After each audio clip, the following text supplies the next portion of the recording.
Honourable Member for West Vancouver, Sunshine Coast, Sea to Sky Country. Merci bien, Monsieur le Président. Thank you. We live in an extraordinary time when Canadians are consistently expressing gratitude for our economic blessings. Again and again we hear of the evidence why our economy under our Prime Minister, Minister of Finance and this Conservative government is truly the toast of the world. The evidence is clear. Over 900,000 net new jobs since July 2009, the best debt-to-GDP ratio in the Western world, and an investment climate which Forbes magazine calls, well, #1 in the world, Mr. Speaker. My purpose in rising today is to highlight aspects of the environment which are integral to our economic success and which figure prominently in this budget 2013. And Mr. Speaker, I hope by the end of this debate my colleagues will share with me the notion that the environment is the economy, a notion that goes beyond the more traditional paradigm that suggests the economy and the environment must be in balance. And Mr. Speaker, I'm delighted to work in a House where we have a Minister of Environment who has worked relentlessly on improving climate change, both domestically and internationally, has done a sector-by-sector effective GHG assessment, and has recorded great accomplishments in responsible resource development, and with his predecessors has increased our parkland by over 50%. These are amazing accomplishments, Mr. Speaker. Mr. Speaker, every time we consider whether environmental and economic factors are in balance, we're suggesting that the environment and the economy are in conflict with one another. Another way to articulate this supposed polarity is that the one must make sacrifice for the other to advance. In other words, we tend wrongly to start our discussion from the notion that the economy and the environment are at war with one another. In encouraging Canadians to rethink the economy and the environment, let's have a look at the importance of this discussion. The organization Echo Canada, a foundation which was founded in 1992 and the country's largest online resource for environmental jobs, training, and recruitment, says that some 682,000 jobs in Canada are directly related to the environment. That is, that the people in those jobs spend 50% or more of their work time relating to the environment, a staggering number. And so, Mr. Speaker, today I'd like to point to our budget to reset the discussion around the notion that the environment is the economy.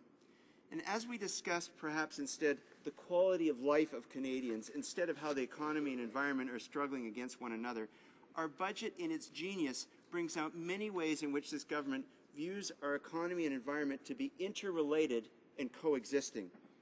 So starting with this, let's call it a fresh view of the interrelated environment and economy, how can we continue with policies of economic growth? How must our processes be designed to evaluate infrastructure projects that might facilitate responsible resource extraction? Mr. Speaker, constituents of mine, as individuals and in groups, have consistently expressed their support for Canada's economic success, but also stood for responsible environmental practices befitting of a riding which many call the most beautiful place on earth. Some of these proud Canadians include David Bromley, a world-renowned environmental engineer, the Sea to Sky Fisheries Roundtable, including Roundtable Coordinator Dave Brown, Carl Halverson of the North Vancouver Outdoor School based in Squamish, and Squamish First Nation elder Randall Lewis. Other groups and individuals who've articulated to me clearly the priority on fisheries habitat issues include the West Vancouver Streamkeepers Group, including leaders such as John Barker and Mike Ackerley, and the Pacific Salmon Foundation, and the future of How Sound Society. So what's in this budget for fisheries? Well, Mr. Speaker, in the past and current sessions of this Parliament, ministers of fisheries and the environment have visited our riding and have heard directly from stakeholders such as those about whom I just spoke. And they've heard loud and clear about the importance of protecting fish habitat. I'm therefore especially proud to highlight two provisions in this budget which respond directly to concerns such as raised by these constituents. Firstly, Ottawa will contribute $10 million over 2 years across Canada for partnerships with local groups on fisheries and habitat conservation measures. And that's something that my colleagues and members right around this House ought to be rejoicing about, Mr. Speaker.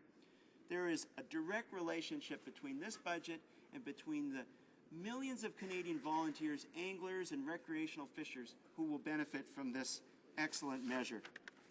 And secondly, the Vancouver-based Pacific Salmon Foundation will see its funding increase from about $300,000 a year to $1 million as a result of changes in how the government allocates revenue from the sale of conservation stamps fishermen have to purchase when they acquire licenses. Mr. Speaker, the Pacific Salmon Foundation is one of the best organizations in Canada in terms of galvanizing volunteers and leveraging government funds many times over. So I'm delighted that this foundation has made its voice heard in such an effective way. Mr. Speaker, let's look at conservation and biodiversity. John Fraser is in Ottawa today, former Minister of Fisheries and of the Environment, and as you know, Mr. Speaker, former Speaker of the House whose 1991 decision influenced your recent decision concerning members' statements in the House. Mr. Fraser is one of many Conservatives who have created a strong environmental legacy. Among other things, he assisted Prime Minister Brian Mulroney to create the Acid Rain Treaty with the Americans to clean up our Great Lakes, and he contributed to the founding of a national park in what we now know as Haida Gwaii. So with the distinguished Mr. Fraser on Parliament Hill today, it's especially meaningful to refer to the remarkable record of this government regarding conservation and biodiversity. Environment Canada's collaboration with the Nature Conservancy of Canada and other organizations has resulted in the protection of more than 354,000 hectares, including habitat for 146 species at risk.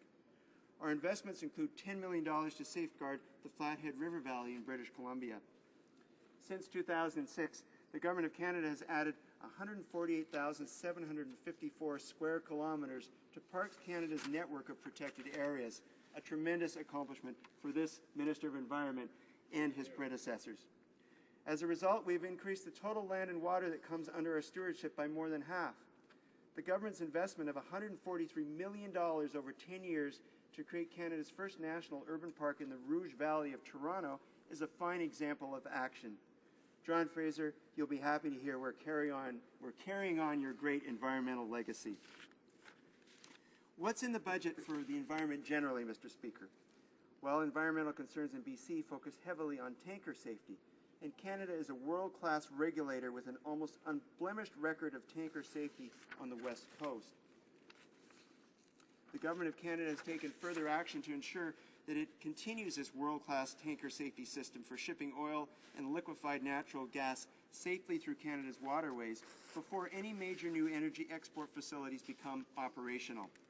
New measures will strengthen Canada's current system, including increased tanker inspections, new and modified aids to navigation, and the establishment of a Canadian Coast Guard Incident Command System, which will allow it to respond more effectively to an incident and integrate its operations with key partners. The government has also introduced the Safeguarding Canada Seas and Skies Act and a new expert panel to review Canada's current tanker safety and propose measures to strengthen it. With the new Canadian Environmental Assessment Act, we're providing greater certainty for industry at the same time as increasing penalties in order to ensure compliance. This allows our natural resources to be developed in a responsible and timely way. We're working to ensure accountability and transparency from industry by conducting a review of industry reporting through the National Pollutant Release Inventory. These are other concrete examples of Canada strengthening its environmental protection. And Mr. Speaker, there's more. The National Energy Board inspections of oil and gas pipelines are increasing by 50% annually to improve pipeline safety across Canada.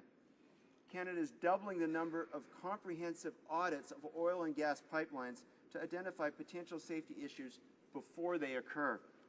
And new enforceable environmental assessment decision statements will ensure that proponents of resource and other economic projects comply with required mitigation measures to protect the environment. New administrative monetary penalties are being introduced for violations of the Canadian Environmental Assessment Act, the Nuclear Safety and Control Act, and the National Energy Board Act to help ensure compliance. Companies that violate Canada's environmental laws will now face strong, stiff, new financial penalties, Mr. Speaker. So, Mr. Speaker, if you agree with me that the environment is the economy, you'll note what the next provision means in terms of its distinctiveness from the previous Liberal approach on the environment, which focused on endless debate, vague objectives, and unenforceable provisions.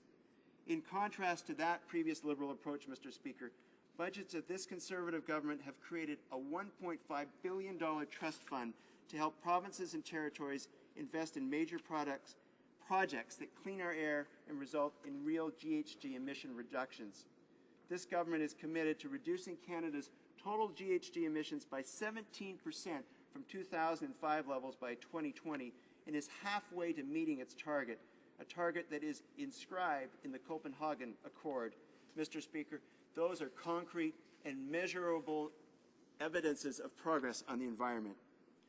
The government is also following a sector-by-sector regulatory approach to align with the United States to achieve GHG emission reductions.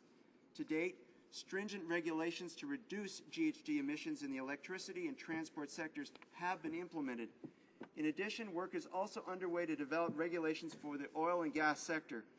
Our environmental approach is comprehensive and will continue to include actions that create a cleaner, healthier environment, improve the lives of Canadians, and support the development and deployment of new environmental and cleaner energy technologies. Mr. Speaker, let's look a little bit more at our history. Maintaining a strong economy, Canada requires a healthy environment that provides sustainable resources and supports a high quality of life. And that's why our government is committed to ensuring that Canada's enviable and pristine environment, never better evidenced than in the riding I represent, is protected and strengthened for current and future generations. Mr. Speaker, in conclusion, our government listens to stakeholders and is convinced that the environment is the economy and is acting in measurable ways to protect it. Mr. Speaker, secondly, our government is protecting our fisheries. And thirdly, our government is making improvements on environmental protection in a practical, measurable way that allows for responsible resource development. Thank you, Mr. Speaker.